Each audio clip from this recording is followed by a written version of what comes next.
Hi, I'm Kim May. I'm a Melbourne bass player.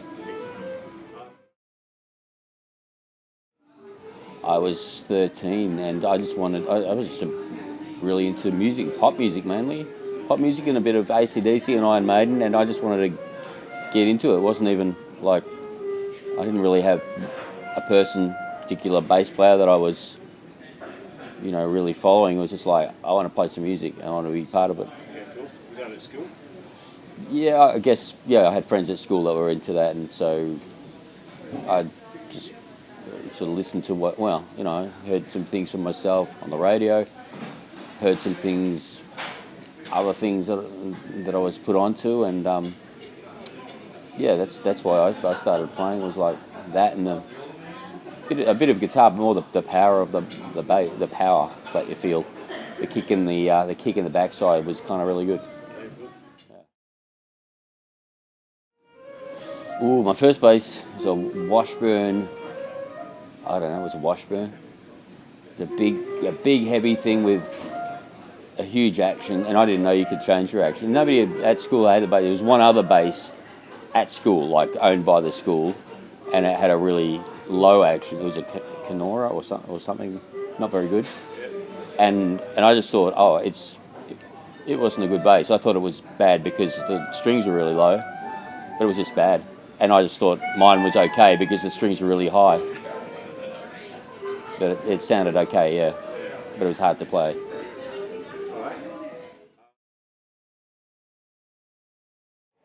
I guess there'd be lots. There was one guy at school that a mate of mine, Dave, my mate at school, he was really switched on to lots of different musical styles. We would play together, and he could play bass and guitar and piano and lots of things. And I was just sort of getting into what I listened to on the radio, as well as AC/DC, just as hard rock and whatever else I heard. He was into a whole bunch of stuff. He was a couple of years older, but he was just very switched on, and he was a real influence to me. So we would have bands together, but he'd say, "Hey, check out this," and he'd be off into this music and then into something else. So I think, particularly with bass playing, it was like I wasn't really listening to. I was just playing the music, and I was listening. And then he would do certain things on the bass, and I think, "Oh, that's interesting. Okay."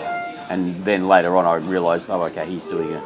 That's his Larry Graham thing, or that's his Jarko thing, or something else." He's into a lot of things, and that really influenced me a lot at that time. It wasn't until a bit later that I started putting names to all those, the Jarkos and the Marcus Millers. But Jarko and Marcus Miller, then that became huge things for me.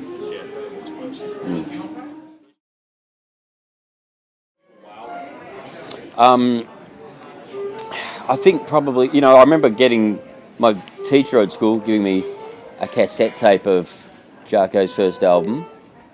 And at first I was like, I don't get it. And then as time went on, I heard that again, and I'd listened to a few other things by that time, and it made sense, and it was like, wow, that's pretty awesome. So there was that, and there was Mark King playing. Somebody played me Mark King playing some crazy level 42 slap stuff, and I was like, oh my god. And then Marcus Miller stuff, and it was like, wow, these guys are, and just for different reasons, sort of blew me away.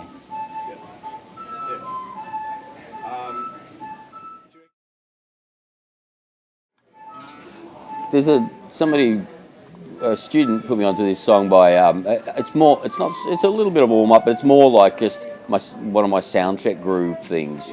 Like, a sound check and you're sort of wondering what to play, and I like to not, what I love about music and playing bass and playing anything is just that, it can make you move, whatever it is, like, whether it's dance music or funk.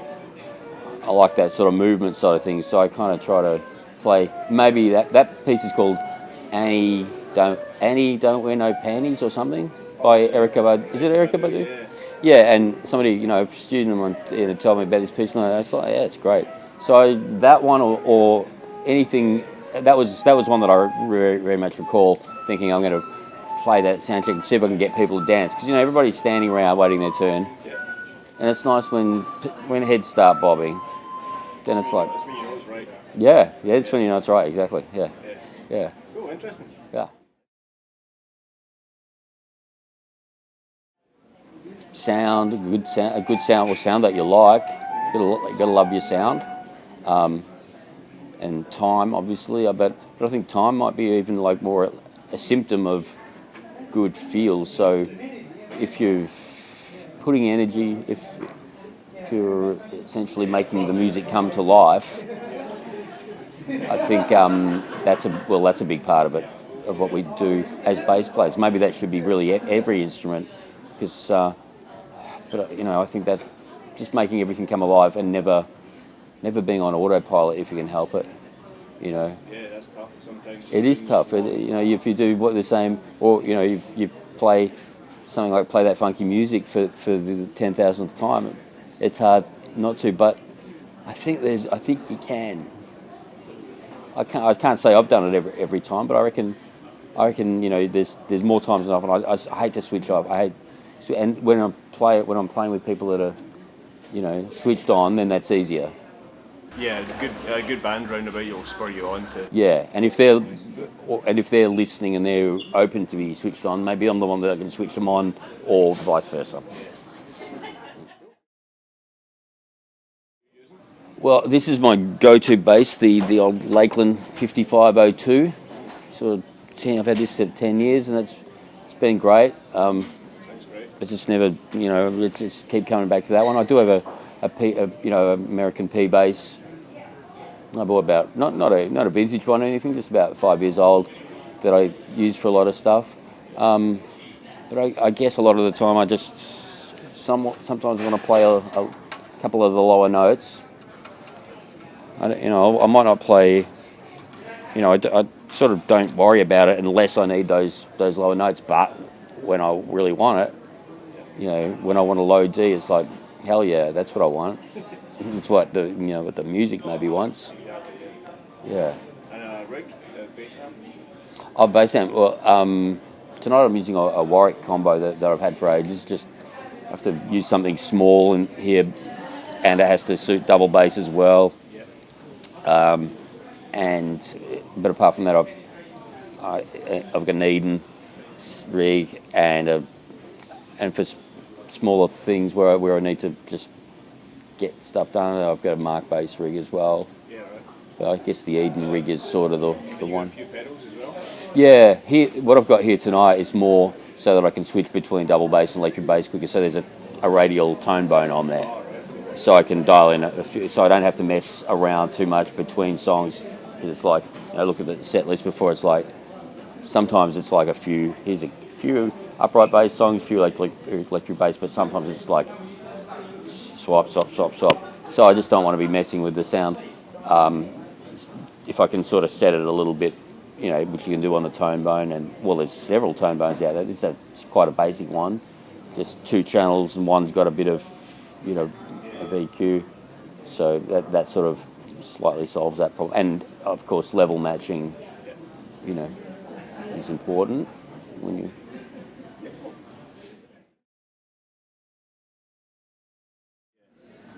Yeah, there's always that. There's always stuff.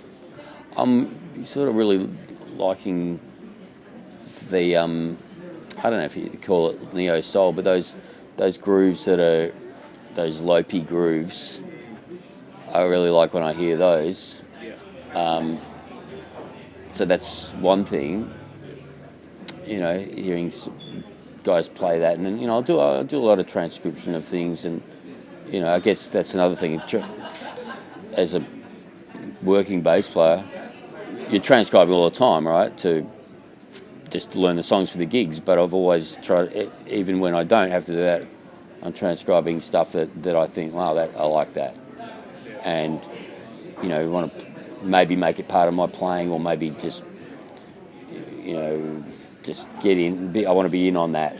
If it's something that musically turns me on, I want to sort of know what makes it tick, and hopefully be able to half play it or something, and maybe that'll find its way into my vocabulary, and that's always nice. Yeah. transcription. That's the one thing I sort of push a lot, is just like transcription. Because you can listening a lot, listening to a lot of different players, listening to I think funk stuff was what made me really just want to focus on bass playing, and so listening to a lot. But then it's good to sort of sit there and nut it out and really get inside the music. You have to make, if you're committing it to paper, you have to make some decisions about what do you think that is. So you're listening in a quite a active way, and really trying to decide what it is. And it goes beyond what notes you've written too, because it's like sometimes, if that note's a bit quieter than the other note, it's hard to write that. But if you write it yourself and you read that, you'll probably more, it's a good record of how you felt about that piece of music. So that I find to be really anything. So that, almost more than anything. Plus, go back and check out. I sort of grew up listening to, I guess, Jacko, Marcus Miller, and the pop guys. I don't know. But then you realise that those guys were influenced by other guys. Or some local, some of the great local bass players, like Craig Newman and Chris Becker, and to name a few. Just I've left out heaps, and then realise that they've listened to, or the stuff that you might love of their playing. Well, they might have listened to. Well, they definitely have listened to, say, James Jamerson, and Jaco Pastorius is a big one for me. I love Jaco Pastorius. Is playing on many levels. I think you have to go back to the slap thing and Larry Graham and he's still doing it now, and he's still awesome now, and he's just like living it, and you saw the gig he did. Was it this year? It was this year, wasn't it? Yep. Yeah. He's 67. I wish I was ever that cool, Talking about never being an autopilot. Yeah, exactly. That guy just lives it, and it comes out, he's never phoning it in, I love it. Yeah. And finally, is there anything, any current projects or bands that you're involved in that you wanna let people know about? Probably, there's Darryl McKenzie's band, which I'm about to do tonight, which we do once a month at the apartment in Little Burke Street. There's Roger Schmidley's band, Digby Must, that we're doing a CD launch in a couple of weeks at the Paris Cat. Sort of the main ones. Yeah, they're there's a Skyhooks sort of not a tribute. It's one of the guys. I'm a big Skyhooks fan. Aussie rock from the 70s, and just want the Bongo Star, one of the original guitarists. So we're waiting for our lead singer to have a baby, and then we'll be back doing that and have a lot of fun doing that too. Great. Yeah. Great, man. That's it. Thanks a lot. Great. Thank you.